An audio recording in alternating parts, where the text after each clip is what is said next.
amaldiçoado. Ah, então você vai falar de qual item amaldiçoado? De nenhum, cara. Eu não estou citando itens de livros. Eu estou usando a função do item amaldiçoado. Por quê? Cara, se você trabalha num sistema, num cenário onde coisas mágicas existem e coisas que elas têm componentes mágicos foram criadas por alguém, você tem que pensar o porquê que as pessoas criam esses itens mágicos. Poxa, mas eu tenho uma varinha mágica que faz tal coisa acontecer. Eu tenho um pergaminho que faz tal coisa acontecer. Eu tenho um anel que possui certo poder. De onde vem esse poder? O que alimenta esse item mágico? Poxa, o cara quis fazer um anel da invisibilidade porque ele achou que isso ia ajudá-lo a fazer alguma coisa. Agora, se cada um tem a capacidade de evoluir e a capacidade de criar coisas e a capacidade de atribuir características fantásticas a itens, vai fazer isso para o mundo, para vender, etc, etc, o que impede de seres malignos, criaturas malignas ou de energias malignas atingirem esses itens ou criarem itens que, ao invés de ajudar, atrapalham? O item amaldiçoado não é só aquele item que parece ser algo bom e na verdade é algo mal. Tipo, o anel que enforca o dedo e arranca ele fora. Cara, aí você fala assim, nossa, eu achei um item mágico, olha só, vou colocar no dedo. E aí ele começa a arrancar os seus dedos. Você já parou pra pensar se esse item não foi feito como um item para parecer um item legal e é ruim, mas ele já foi feito para ser um item ruim? Qual que é o grande problema do item amaldiçoado? O item amaldiçoado, o problema é a pessoa não identificar que ele é amaldiçoado, porque nem sempre dá para identificar isso. Então, o uso que você tem do item amaldiçoado na sua história, ela não pode ser pensada só no caráter punitivo da ação, mas ele tem que ser colocado como um dos problemas do cenário. Por exemplo, mais uma vez, Senhor dos Anéis. O item dá poderes fantásticos. Só que ele é um item amaldiçoado. Ah, porque quem usa, ele está... Não, cara, porque o item ele tem uma característica em que aquele que porta aquele item, aquele que segura o item, ele está à mercê de uma vontade maior que a dele. Existe algo atuando em cima daquele anel que vai prejudicar o seu portador. Aí você tem itens que são armadilhas, que são aquelas bolsas mordedoras, né? Como é que é o nome dela? Aquele saquinho de tesouro que quando você vai Bag of Devouring. Isso, quando você vai pegar uma coisa, arranca a sua mão. Então existem itens que foram criados para prejudicar. E qual que é a importância dele? A importância dele é servir como um revés, uma dificuldade. É como se fosse mais um desafio do seu cenário. Algo a mais para os jogadores preocuparem que vai fazer algum prejuízo para o personagem. Outra coisa legal é você criar condições, ter a possibilidade, né, de criar condições em que você vai dar vantagens adicionais para o seu grupo, um pouco além, um pouco diferentes daquilo que a regra coloca como um nível, e para você compensar isso, você dá o revés disso. O anel do Frodo fazia ele ficar invisível, intocável, ia para o mundo das sombras e tudo mais. Só que o cara vivia com os 9 espectros do anel em cima do cangote dele. Fora o que comia a força de vontade dele. Então, se você utilizar os itens amaldiçoados, você faça isso com um propósito. Tenta não usar isso de maneira aleatória, de maneira simplesmente jogada, porque isso daí vai ser simplesmente encarado como uma maneira de você sacanear o grupo. Poxa, eu tenho aqui o baralho das maravilhas, e quando você vai puxar a carta, é só carta que te mata. Você tem o anel dos 3 desejos, mas é o anel do gênio, o anel do Jin, que na verdade ele vai interpretar do jeito louco e vai te prejudicar.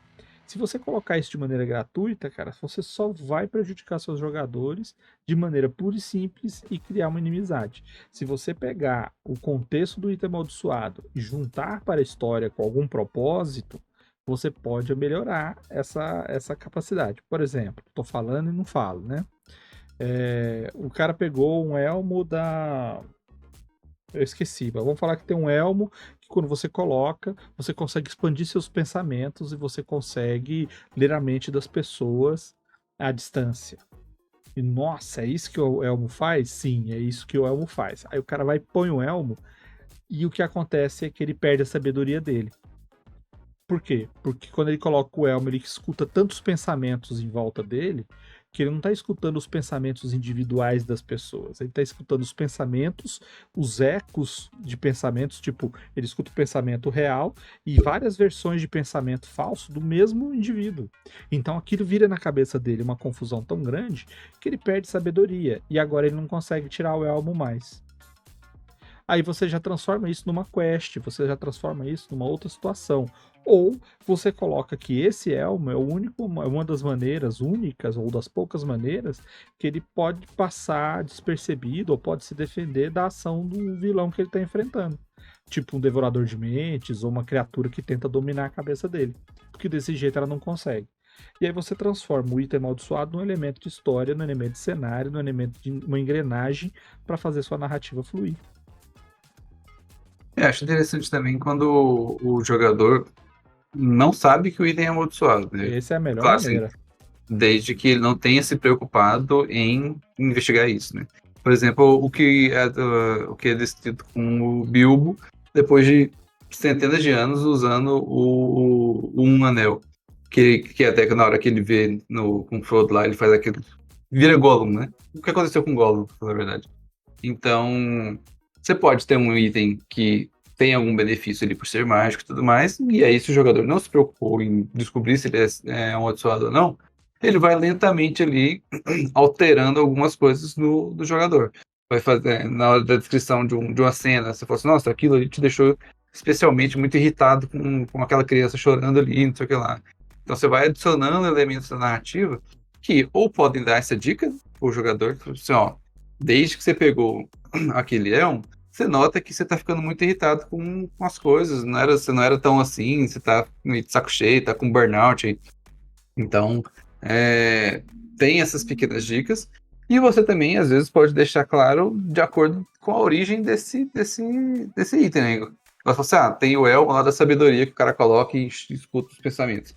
Esse elmo foi criado por um necromante que dizimou dezenas de reinos e ele era conhecido por ser a pessoa mais mal que existiu já na face da Terra.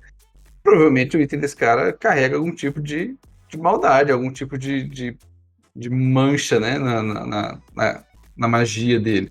Então, já é um indicativo do cara falar, vou pegar então os itens do cara do necromante do malzão aqui e vou usar tudo. Tipo, pô, se isso pertenceu ao cara, provavelmente carrega algum tipo de energia que não é legal. Que tal vocês investigarem antes se esse item é saudável, né? Ou se pode ser purificado de alguma maneira. Então, você vai dando dicas sutis, dependendo do grau de maldição do item, né? E aí os jogadores vão descobrindo, não, então faz igual o Chico, né? Carregou um item amaldiçoado a aventura inteira e não se preocupou com isso.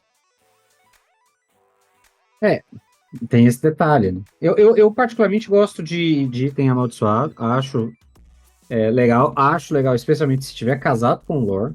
Não gosto do item amaldiçoado aleatório, acho prego pra caralho. Acho que ele soa, como o Vermelho falou, como castigo pros jogadores. E tudo bem se você estiver castigando os jogadores por um motivo, se eu não gosto do castigo aleatório. Então. Agora, o D&D é tão desfavorável à maldição, ele facilita tanto a vida do amaldiçoado para deixar de ser amaldiçoado, porque é uma magia de terceiro nível, em tese não tem restrição e tal. Tipo, é tão ridiculamente fácil você tirar uma pessoa da maldição quando você sabe que tem uma maldição, que eu sou um grande entusiasta de você fazer umas regras da casa sobre como é que essa maldição se manifesta. Entendeu? Eu acho que faz sentido você dificultar essa detecção para que aquela maldição efetivamente faça algum sentido, para que ela tenha algum efeito prático. Eu coloquei na aventura presencial que eu narrei, por exemplo, a chave de Shargaz, que o Shargaz é um dos deuses do panteão orc. E aí os caras criaram a chave de Shargaz, que era uma chave que era capaz de abrir um portal para qualquer plano, e era parte do plano dos caras, porque eles tinham que abrir um portal para o cárcere. E aí era um rolê, um ritual, porque era uma chave feita de osso, uma chave enorme, tinha que usar osso de várias criaturas, não sei o que e tal. E aí o grupo chegou lá, achou o lugar onde os caras estavam fazendo a chave, pegaram a chave. Só que a única maneira deles protegerem a chave era algum deles esconder a chave. E aí logo o Paladino falou, beleza, eu vou fazer o sacrifício. E aí a chave entrou, tipo, ele ficava ele tinha um desenho de uma chave na mão, que era a única forma de acessar a chave. Ele poderia fazer a chave sair a qualquer momento que ele quisesse. Mas ele não tinha como desvincular dele. Era uma maldição que, se ele desvinculasse, ele tomava um dano fodido, assim, tipo, era uma coisa... Ele virtualmente morreria, ele cairia a 0 de vida se ele fizesse isso. E aí, todas as vezes, tinha determinadas circunstâncias que ele podia usar poderes que a chave dava. E aí, todas as vezes que ele usava o poder, eu fazia o reloginho do apocalipse privado. E aí, a cada tantos usos, então assim, depois de 5 usos, ele começava a ver vultos. Depois de 10 usos, ele começava a ver outros planos, porque era uma chave planar. Depois de 15, eu fiz uma tabelinha. A maldição ia progredindo. E se ele chegasse a 40 usos, aí sim, ele não teria mais como desvincular. E ele virava um morto-vivo, porque era um negócio vinculado a orcos, não sei o que e tal. Então, ele ficou nessa situação e ele era um paladino. Então, chegou num ponto que ele falou, cara, não dá mais, eu não tenho como. E aí, eles se organizaram, fizeram um processo para ele poder tirar, ele morreu, e aí ele tomou um Revivify imediato da druida, porque a regra era, tirou a chave e cai a 0 de vida imediatamente. E aí eles tiraram a chave e entregaram para um cara, que ia ficar na função de esconder isso, sem ser no próprio corpo, esconder isso num cofre, não sei o que, blá, blá, blá, blá, blá. Infelizmente o cara era parte do culto, e eles não sabiam. E eles só devolveram a chave pro culto. Eu vi, Marcelo falou um negócio aí que eu sigo muito, que esqueci, né, o que ele falou, que é assim, quando você tem umas certas maldições, você usar regras da casa.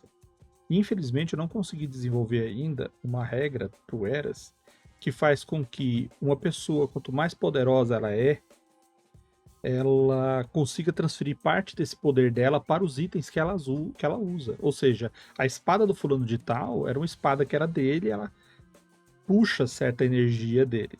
Infelizmente, eu não consegui. Tá? Mas uma das coisas que eu gosto bastante de usar é a seguinte: se o personagem usa um item amaldiçoado e mesmo ele percebendo algumas coisas negativas do item, ele continua usando, não existe magia que tire essa maldição dele. Porque é ele que quer. Porque o que eu considero é o seguinte: quando uma maldição vai atuar num personagem, ele faz um teste de vontade para resistir, ou seja, eu não quero este efeito ruim, afaste esse efeito de mim. É isso que a vontade está querendo dizer. Quando você joga uma magia nele, para que a maldição seja tirada, é porque essa magia está indo de acordo com a vontade dele. Tire essa maldição de mim, eu não quero mais. Agora, se o cara quer, que efeito vai fazer? Né? Por isso que algumas magias da terceira edição, por exemplo, tinha a descrição dela falava assim, efeito benéfico.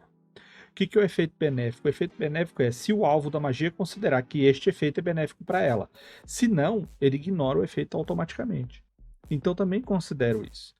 Existe maneira então do cara tá sob o efeito da maldição não conseguir se livrar e você obrigar? Sim, existem. Mas se for por essas bandeiras bestas, tipo tirar a maldição de terceiro nível, mas não vai funcionar nunca. Por quê? Porque o cara quer aquilo. O cara quer que aquilo funcione. E é a mesma coisa de você pegar, então, o cara é o seguinte, o cara é necromante, o cara é morto-vivo, ele tá usando um item amaldiçoado, que transforma ele em morto-vivo, você vai lá tirar a maldição e pronto, você sarou o cara. Era só, tipo, ele tinha virado a salamandra e ele voltou ao normal. Não é assim que funciona. Você tem que considerar isso também. Então, quando você criar um item amaldiçoado, cria situações para que aquilo seja possível. Não baseie só efeitos de magia para os itens. Crie coisas que são únicas, baseadas em magias, mas não iguais às magias. Coisas que são exclusivas. Por exemplo, o item que pertencia ao necromante maior lá, o morto-vivo, coisado, o lich poderosão, tem características que fogem às regras do livro. Por quê? Porque aquele item não foi um item fabricado através de uma receita. Foi um poder que o item ganhou pela convivência que ele teve com a criatura de poder.